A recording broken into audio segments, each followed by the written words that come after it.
Alhamdulillah, wassalatu wassalamu ala rasulillah wa ala alihi wa sahbihi wa man wala.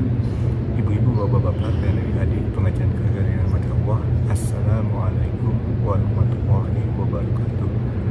Allah subhanahu wa ta'ala bersabda di dalam surat At-Taubah ayat yang ke-11, yang artinya dalam bahasa Indonesia, dan jika mereka bertobat, mendirikan sholat dan menunaikan zakat, maka mereka itu adalah saudara-saudaramu seagama. Dan kami menjelaskan ayat-ayat tersebut bagi mereka yang mengetahui, atau bagi kaum yang mengetahui Maha benar Allah dengan segala firman-Nya. Nah, ibu-ibu, bapak-bapak, dan adik pengajian kekiriman Allah, kita memasuki surat At-Taubah, masih di juz yang ke-10. Surat At-Taubah ini sangat menarik, di mana tidak diawali dengan Bismillahirrahmanirrahim.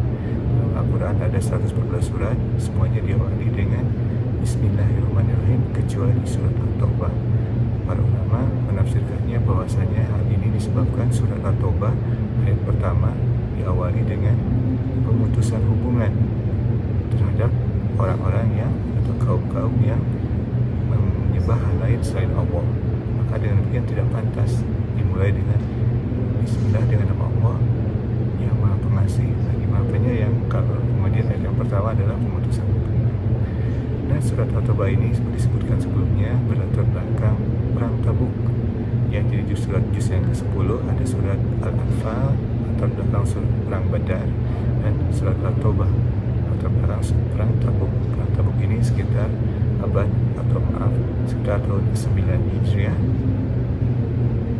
di saat umat Islam berperang melawan kaum atau Kaisar Romawi Timur, Bizantium, ya.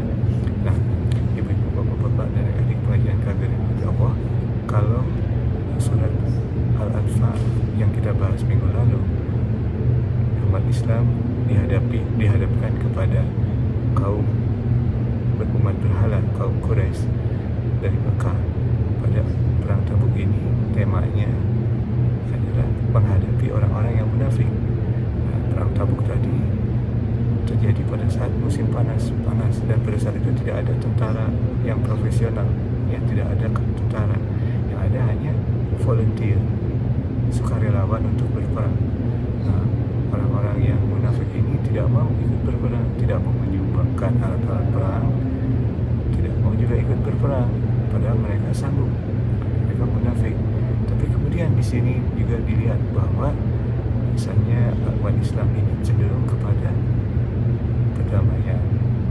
Allah SWT menyebutkan jika mereka bertaubat, mendirikan sholat dan menunaikan zakat, mereka adalah saudara-saudara seagama.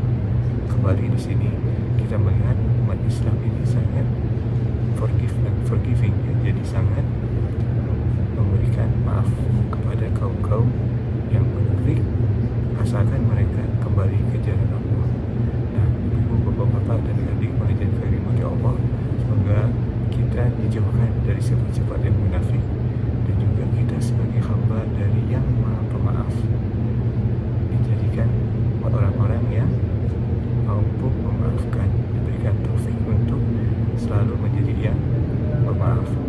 Demikian ibu-ibu, bapak-bapak, dan adik pengajian kekiriman Allah, yang benar hanya dari Allah, kesalahan dari diri sendiri, mohon maaf atas segala kesalahan.